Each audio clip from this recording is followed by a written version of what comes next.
Bab 965. Jiwa binatang suci. Bahkan Denipu, Minogu dan yang lainnya sedikit terkejut, tidak mengerti isi pikiran Erikin. Erikin seharusnya mengetahui hal-hal ini. Erikin tidak bisa mendengar ucapan semua orang pada saat ini. Dia mencurahkan semua pikirannya untuk memurnikan sisik naga biru. Energi abadi yang diberikan oleh si tua catur dalam tubuh sedang dikonsumsi dengan cepat. Sial, jangan sampai hancur, aku hanya ingin menyempurnakannya, aku tidak ingin membangunkan kedua binatang ini, aku seharusnya tidak bisa menghabiskan begitu banyak energi abadi. Erikin sedikit tidak berdaya, hanya merasa bahwa sisik naga ini tampak seperti lubang tanpa dasar, yang telah menyerap lebih banyak energi abadi daripada bulu emas Phoenix. 9 bintang adalah penutup energi abadi yang dia tunjukkan di dunia luar, jika kurang satu, maka akan terlihat mencurigakan. Untungnya, di saat-saat terakhir, keberuntungannya sangat baik, melihat cahaya bintang redup, sisik naga berhenti menyerap. Begitu Erikin menghela napas lega, dia merasakan pusaran itu berputar dengan kuat, bulu burung Phoenix dan sisik naga biru tiba-tiba tersedot ke pusat pusaran. Serahkan padaku. Erikin meraih kedua benda itu dengan kedua tangan dan mengepalkannya erat-erat di tangannya. Pada saat ini, dia dan pusaran sedang bergulat satu sama lain seperti tarik tambang. Luka di tubuhnya yang belum sembuh, kembali terluka lagi dan menjadi lebih serius. Mulut Erikin mengeluarkan darah, dia mencengkeram sisik naga dan bulu Phoenix dengan erat. Dia telah berada dalam posisi ini untuk waktu yang lama, hisapan pusaran seperti telah merasakan sesuatu yang salah, kekuatannya tiba-tiba berubah, sisik naga bulu Phoenix berubah menjadi hal ilusi dalam sekejap mata, melewati tangan Erikin. Jiwamu telah terpisah. Erikin tercengang sejenak, kemudian segera mengambil keputusan. Dibandingkan dengan tubuh binatang, tentu saja jiwa lebih penting.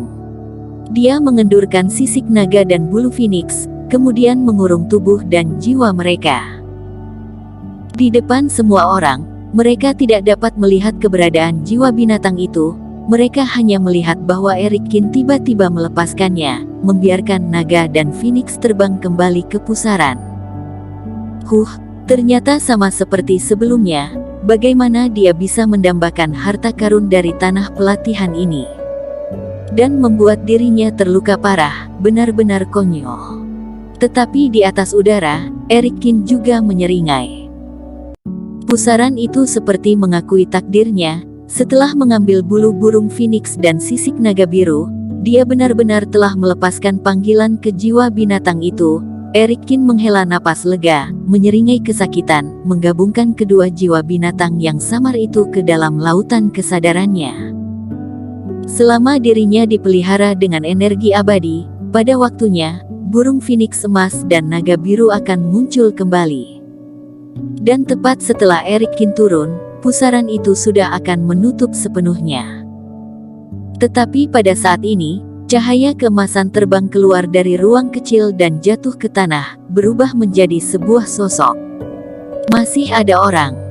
Banyak orang yang kaget sampai berdiri saat melihat pemandangan ini. Dimarto Zhao telah keluar.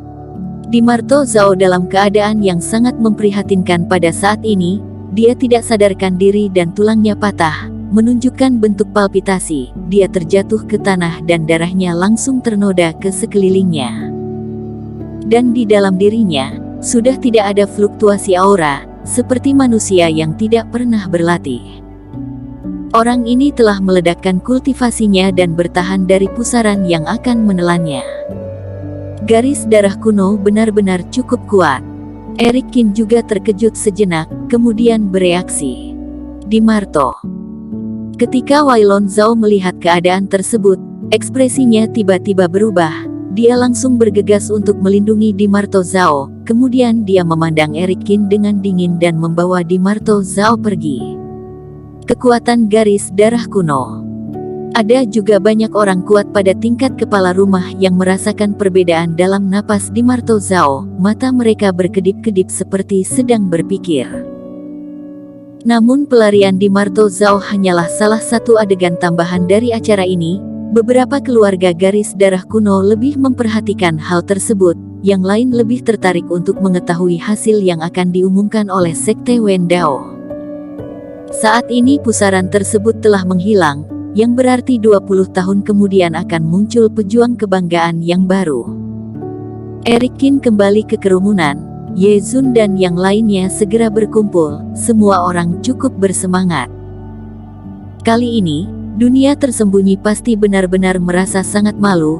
5 putra suci diberangkatkan, alhasil, dalam 10 besar, hanya ada 1 orang. Dan orang itu adalah Denipu yang terlemah. Kudengar dia bisa mendapatkan peringkat keempat karena bantuan Eric Qin.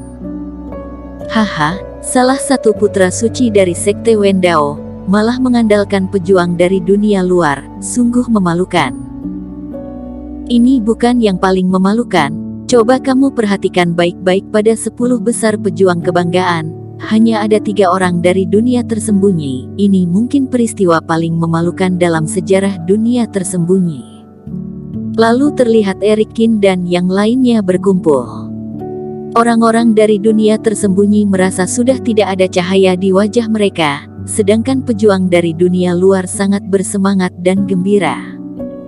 Karena 10 besar telah diputuskan, mari kita naik ke panggung untuk menerima hadiah, kata Tetua Sun dengan ringan. Sekte Wen Dao mengadakan acara pejuang kebanggaan ini. Pemenang akhirnya tidak hanya mendapatkan reputasi, tetapi juga harta karun. Di atas panggung yang tinggi, terdapat berbagai macam barang, mulai dari senjata tingkat ke-7 hingga pil mujarab, yang membuat orang terlihat sangat antusias. Tentu saja, Sekte Wen Dao dengan sengaja mengeluarkan hadiah yang sangat berharga. Tujuan utamanya adalah untuk menunjukkan kekuatan mereka kepada dunia luar. Karena pada tahun-tahun sebelumnya, dari 10 besar pejuang kebanggaan, mayoritas adalah putra suci dari Sekte Wen Dao. Karena mereka semua adalah putra suci dari dunia tersembunyi, maka tidak masalah mereka memberikan hadiah yang sangat berharga. Seperti tahun ini, semua harta karun ada di tangan pejuang dari dunia luar, sama sekali belum pernah muncul sebelumnya. Banyak murid Sekte Wen Dao yang menunjukkan keengganan ketika mereka melihat Eric Qin dan yang lainnya naik ke panggung untuk mengambil hadiah, terutama Yan Tuo dan lainnya. Itu semua seharusnya milik mereka. Hentikan semuanya. Namun, saat Tetua Sun bersiap untuk mengakhiri upacara ini dengan tergesa-gesa, sebuah cahaya tiba-tiba melesat datang dengan secepat kilat, jatuh di panggung yang tinggi dalam sekejap mata. Orang-orang ini tidak memenuhi syarat untuk merebut penghargaan 10 besar pejuang kebanggaan, mereka hanyalah sekelompok pencuri. Setelah orang tersebut mengatakan hal ini, semua penonton mulai ribut. Itu adalah orang dari keluarga Zhang, ayah Julio Zhang. Di belakangnya adalah kepala rumah Dong dan kepala rumah Yan. Ada apa? Kepala rumah mengatakan bahwa Eric Qin dan yang lainnya tidak memenuhi syarat. Apakah ada peluang untuk berubah? Mata semua orang tertuju pada panggung tinggi karena terkejut. Kepala rumah Zhang, ada apa? Tetua Sun mengerutkan alisnya dan melihat ke beberapa orang. Tetua Sun, aku bukannya sengaja membuatmu merasa kesulitan, tetapi dari mulut putraku, aku mengetahui kebenaran dari pertempuran ini. Aku benar-benar sangat marah. Untuk menghindari orang-orang seperti ini mendapatkan hadiah, mau tidak mau aku harus mengatakannya, kata Dragon Zhang, kepala keluarga Zhang, dengan muram. Kamu bilang ada masalah dengan hasilnya kali ini. Mata Tetua Sun berbinar. Betul, aku datang ke sini demi mengumumkan kebenarannya. Dragon Zhang menatap Eric Qin dengan dingin, lalu mengangkat tinjunya kepada semua orang. Semuanya, kali ini acara pejuang kebanggaan, telah terjadi hal yang sangat memalukan. Aku juga merasa sangat sedih. Awalnya, anakku tidak masuk dalam 10 besar. Ucapanku ini mungkin terdengar seperti sedang berdalih, tetapi jika aku tidak menceritakan apa yang terjadi pada hari ini, itu tidak akan adil bagi semua pejuang kebanggaan.